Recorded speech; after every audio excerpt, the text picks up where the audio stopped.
Sorry. Okay, my phone is having serious issues focusing right now. So I'm trying to make this video and it's just not working out. That's why part of this is done already. First of all, guys, this is 6.3. Remember, we skipped it and now we're coming back to it. Also, you'll notice that you have a sub today. Please make sure that you are being respectful.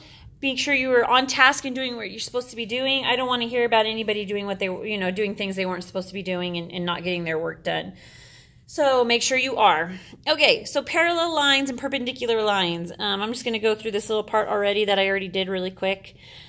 So parallel lines are coplanar lines. Coplanar means that they're on the same coordinate plane.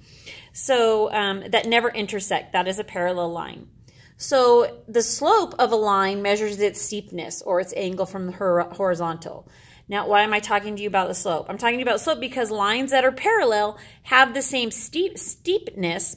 And since parallel lines have the same steepness, that means they have the same slope as well. Okay, so remember our equation of a line is y equals mx plus b, where m is our slope. It's the one that's attached with the x variable. Okay. These are all equations of a line with the same slope. You can see that the number attached to the 2, or to the x, is all 2. Now, these all intersect the y-axis at a different point, but they all have the same steepness. And so it's going to look something like this right here. That's about what their steepness looks like. Okay, so really all I wanted to touch on with parallel lines is that they have the same slope. So that means that if I had some line that was y equals 1/3 x minus 3, and I wanted to create a line, an equation of a line that is parallel to this one, the only thing I would really change is this right here. So I could say y equals 1/3 x plus 7. These two are parallel, okay? All right, so let's move on to perpendicular lines. Perpendicular lines is the bulk of our lesson. Perpendicular lines are two coplanar lines, again, on the same coordinate plane that intersect at a right angle. Now, this is important, okay? It has to be at a right angle for them to be perpendicular. If it's not at a right angle, then they're not perpendicular. They're just two lines that intersect, okay? So we know that a relationship exists between the slope, that should be slopes. Forgot an E in there. Slopes of parallel lines. The slopes are the same. We just talked about that up above. Now, there's also a relationship between the slopes of perpendicular lines. Now, it's not that they're the same, but we are going to determine what that relationship is right now. So let's do a little experiment here.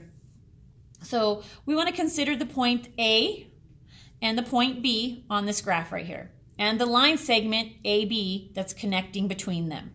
What is the slope of this line segment? Well, we've been talking about slopes quite a bit lately. We had to talk about it for 6.4, plus we know how to find slope. This isn't anything new. All we want to do is find rise over run. So from point A to point B, I went up 1, 2, 3, 4. Went up 4, and then I went over 2. Now I can simplify that to 2 or 2 over 1, okay? Feel like it's doing okay now, hopefully, my phone. Okay, so now what we want to do is locate a third point, point C, on the coordinate grid so that the points A, B, and C form the vertices of a right triangle, okay, with AB as its hypotenuse. Now remember, a right triangle looks something like this, with a right angle right here, and this line, this diagonal that connects them, is the hypotenuse. So this AB right here is going to be our hypotenuse. So we could either bring this line over here and connect it that way, or we can bring B down and connect it this way. That's what I'm going to do. I'm going to bring it down and connect it this way. So my new point C that I just created is right there. Okay. All right. So now what we want to do, remember this is Pythagorean Theorem here, okay? So now what we want to do is we want to rotate this right triangle 90 degrees about the origin, which we're going to do counterclockwise.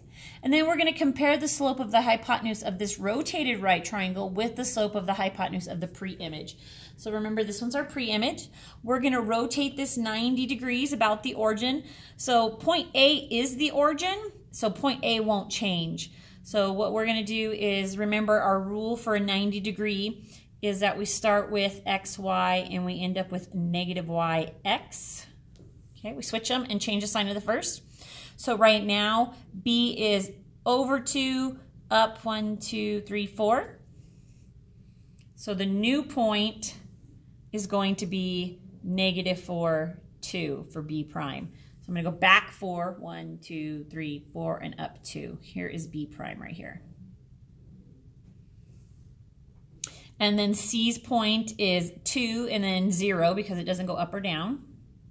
So its new point will be 0, 2 since we don't take the negative of 0.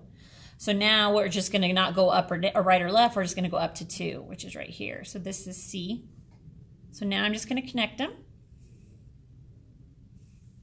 Make my new triangle. Okay, like that. All right, so now we know the slope of this hypotenuse right here. Now what we want to know is what's the slope of this hypotenuse right here. Okay, so we're going to call that M prime because that's our new prime hypotenuse. Okay, so remember we always read a graph left to right. So we're going to start at B, and how many did I have to go up or down to get to A? Well, I had to go down 2, so it's negative. And then I had to go over 1, 2, 3, 4, which again can be simplified to a -1/2. Okay, so now let's compare. And we want to compare this with this. Hopefully what you're noticing is that the comparison is that we took this one, we flipped it, and then we changed the sign. Okay, so we went from a +2/1 to a -1/2. Okay, so these lines are perpendicular right here since their slopes are what we call negative reciprocals. Now, I don't really like to write the word because I have a hard time spelling reciprocals for some reason. Reciprocals. Maybe after this lesson I'll know. Okay, so negative reciprocals. It means reciprocal is the flipped, and then negative means you just change the sign. Okay, so here's the little trick. Flip it, and then change the sign.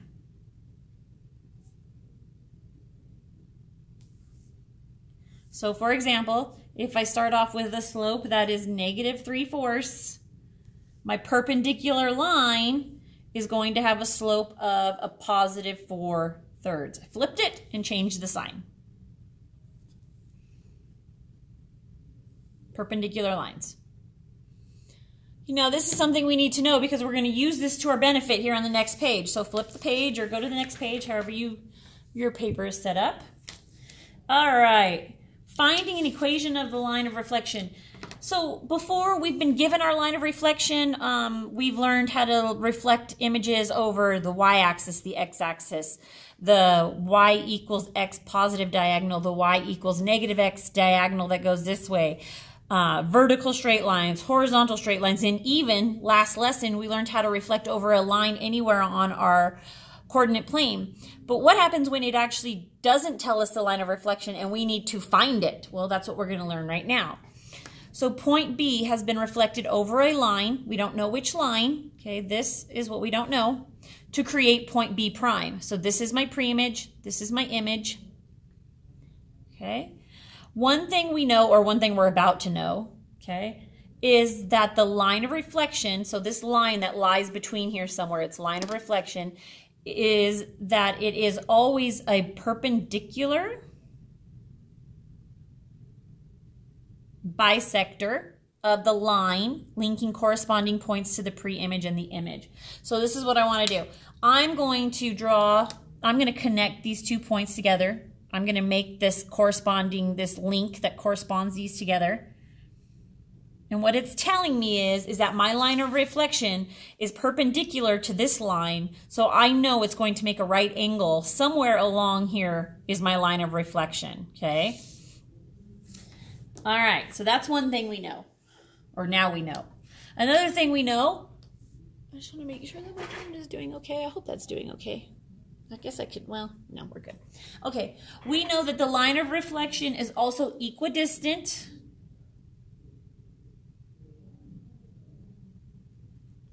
from the pre-image and the image. That means that however far B prime is away from the line of reflection, B is exactly the same. So it's got to be, my line of reflection has to be exactly center of this bisecting line.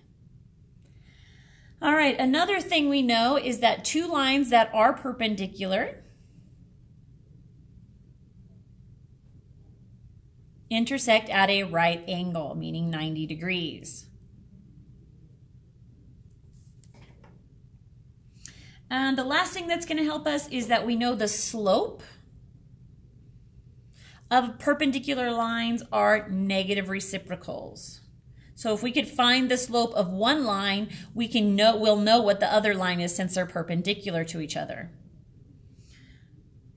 Oh, see, I already spelled it wrong. Oh, heavens. Reciprocal. That's why I'm a math teacher, guys, and not an English teacher, because I spell horribly. Negative reciprocals, sorry. Okay, so now let's use this information that we know to figure out what our line of reflection is here. And by the equation for the line, we need it in y equals mx plus b format. That's what we're trying to find.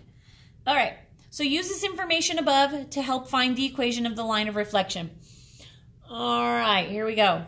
First, make a note of the ordered pairs for the points. So where does B lie? Where does B prime lie? B is back 1, so -1, and then up 1, 2, 3, 4, 5, 6. Okay? B prime is back 5, and then up 2, so -5, 2. Second, determine the slope of the connecting line using the slope formula. Remember, the slope formula is just the change in y over the change in x. It's basically just counting, okay? So from B, what is this slope right here from one to the other? So I'm going to go up 4, 1, 2, 3, 4, and then over 1, 2, 3, 4. So my slope is 4 over 4, which is equal to 1, or 1 over 1 if you prefer it in fraction form still. Okay? All right, I'm going to have to move this out of the screen a little bit. I'll come back. So determine the slope of a perpendicular bisector. Okay, if they're if they're perpendicular, it means that we're going to flip it and take the opposite. Well, 1 flipped is just 1, so it's still 1 over 1. And then, but the opposite sign is going to change the sign. Now it's going to be negative instead of positive. Okay, next thing we're going to do. Since the line of reflection is equidistant from the pre-image and the image, we can use the midpoint formula to find a point on the line of reflection. Here's the midpoint formula right here for you. Okay. Now what we needed was these 2 points up here in order to use this midpoint formula. That's why we went and found those 2 quartered pairs. So what we're going to do is, see how this one has a 1 and this one has a 2? What I want you to always keep in mind is the pre-image, okay, is going to be 1, and the image is going to be 2. Okay, pre-image point is 1. Image points are 2s. See how they got a sub right here? That means that I'm going to take the x value from my pre-image, which is -1. I'm going to add it to the x value in my image, which is -5. So plus, and then I'll just put a -5 there. Okay. Oh, I didn't mean to put that there. Dang it. And I'm going to divide that by 2. I didn't mean to put that parenthesis there. Sorry. This should be one big parenthesis. We're making an ordered pair is what we're doing. Then I'm going to take the y coordinate from my first or my pre-image, which is 6. I'm going to add that to the y in my image, which is 2, and divide that by 2. See how it's got to divide by 2? Okay? So now -1 plus -5 is -6 over 2. And then 6 plus 2 is 8, and it's still over 2. And now we're just going to simplify this. -6 divided by 2 is -3. 8 divided by 2 is 4. So the midpoint of our, the midway point between B and B prime is the point -3, 4. So we're going to plot that point on our graph. Come back up here. Go back 3, 1, 2, 3, and up 4, 1, 2, 3, 4. Right here is the midpoint.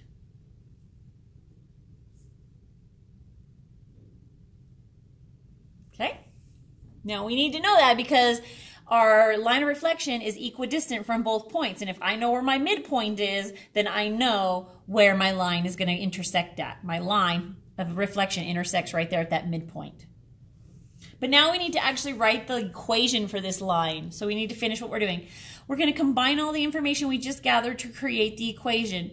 Remember from our functions unit, way back when, the point slope form of a line is y minus y1 equals slope times x minus x1. Now this x1 is not the same as this x1 up here. This is from that new point we just created. So you could actually like put an m here to make you remember that it's from the midpoint that we just got. That might help, okay? So I'm just gonna substitute this in. So I've got y minus, and then the y term for my midpoint was 4. So I'm gonna put the 4 in. Now my slope was right here, it's the -1. So I'm just gonna put a -1 there. I'm not gonna put it in fraction form. Then it's x minus, and then the x term here, which is a -3. Okay? But now we need to simplify and put it into y equals mx plus b form because that's what we need it in. So I'm going to move this up a tiny bit like that. Okay. So I'm going to distribute here. First I'm going to do x minus a -3 is like a big plus. Okay. So now what I have is y minus 4 equals, I'm just going to distribute this. So -x minus 3, -1 just changes the signs. And now I'm going to add 4 to both sides so I can get y by itself. So my equation of a line is -x plus 1. Okay. So this line is perpendicular to this line right here. And we can actually graph it and see. So if you look down at the bottom of your page, I know you can't see it on the screen, but we start at 1 right here. And then we go down 1 over 1, down 1 over 1 right there. And then if I connect this, there's my line of reflection right there.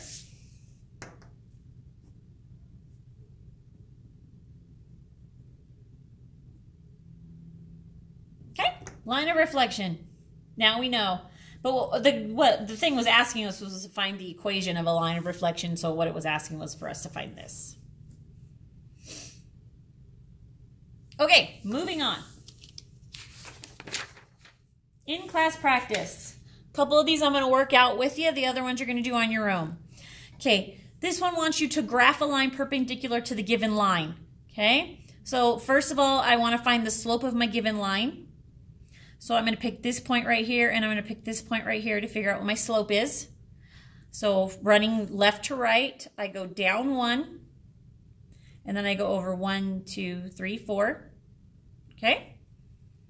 So now my perpendicular line's slope is going to be, I'm going to flip them, so it's going to be 4, -1. Well, the negative kind of stays out front. So this is technically like -1/4, like this.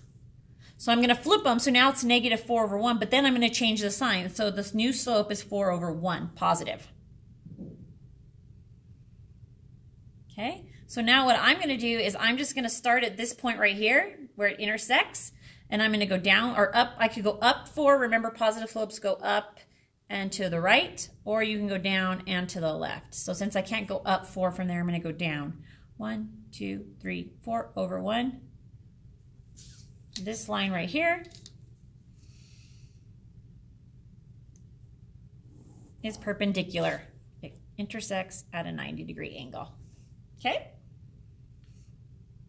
So this one right here just wants you to do the same thing. Find the slope, switch it or flip it, change the sign, then graph your new one. You can use this point. You can use any point on the line.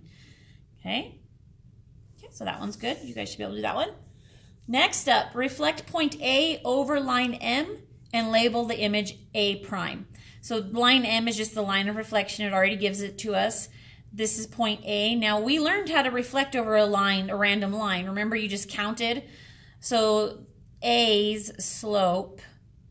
So I'm going to pick, let's pick this point right here on this line of reflection.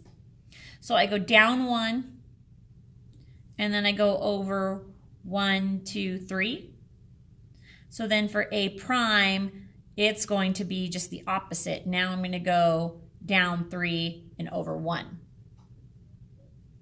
So I'm going to go down 3, 1, 2, 3, over 1, right here. That's A prime. I should have made you guys do that one on your own. That one was easy from last lesson. Okay, this is the tricky one right here. So I'm going to do 5 with you, and then you'll do 3 on your own. So the only ones you'll have to do on your own are 4 and 3. Won't be hard for you, I don't think. Draw the line of reflection used to reflect point P and P prime. Find the equation. So this is like what we just learned. Okay, so if you need to flip your page of notes back over, hopefully they're not. Oh, yeah, they're not. This one's separate. Okay, so remember, if you're looking back at your page, I'm looking back at this for notes. Okay. So step 1 tells me to make a note of what the ordered pairs are. Well, first of all, I'm going to connect these 2 dots just because I like to see where they're connected at. So, connected? Like that, like so, okay? All right, so now I'm going to plot, or I'm going to figure out what my points are. So P's point is back 5 and up 2. So it's -5, 2. And P prime is over 5 and down 2. So it's kind of the opposite. Like that. -5, 2, and 5, -2. That was step 1. Step 2, determine the slope of the connecting line using the slope formula. Well, we're just going to count. So I'm just going to pick from, I'm going to go from one point to the next. So my slope, and then I'll simplify if I need to. I'm going to go down 1, 2, 3, 4. So -4. And then I'm going to go over 1, 2, 3, 4, 5, 6, 7, 8, 9, 10. That can be simplified to a -2/5. Wow, there's lots of 2's and 5's in this one, isn't there? Must mean something. Okay, so we're at this point now. Hopefully everybody's following along and at the same point as me. So now we're on to step 3. Determine the slope of the perpendicular bisector. So I'm going to call that my M prime slope. So I flip it. So now I'm at 5/2, but then I change the sign. So it's a positive instead of a negative. Am I still on the camera? Move this up a tiny bit. Okay, now step 4. Use the midpoint formula to determine the midpoint on the line, on the connecting bisector line. So midpoint formula, remember, is we're trying to find a point, x1 plus x2 divided by 2, y1 plus y2 divided by 2. Remember, the pre-1 we're using as the 1, and the post or the image we're using as the 2. So the x from the first is -5, and I'm adding that to the x from the second, which is 5. I'm going to divide that by 2. Then I'm going to take the y from the first, which is 2, and add it to the y from the second, which is a -2. Divide that by 2. -5 plus 5 is 0. 0 divided by 2 is 0. Here, I better write that, huh? 0 divided by 2. 2 plus a -2 is 0, which gives me 0 divided by 2, which is the point 0, 0. Say the midpoint is right here. And now we're going to combine all of our information to create an equation. So remember, we used this point slope form, y minus y, and remember we switched that 1 with an m to mean our midpoint formula. So we've got y minus 0 equals m times x minus 0. Oh, and m should, sorry, I meant to put that in there. Well, we'll substitute it in here in a second. So remember, this m is the slope here, so you can put like a little prime mark there if that helps, so that you know which one you're taking. So y minus 0 is just 0, or y. Then my m is 5/2, and x minus 0 is just x. So there you have it. There is the equation of a line for the line of reflection for that point. So that is a line that goes through the origin, and its slope is up 5, down 2. No, up 5 over 2, sorry. Okay, so you guys do numbers 4 and 5 on your own. And then make sure you turn those in before you leave class today. They are due today. This is due today. You have plenty of class time to get it done. Get it done, please. Thank you.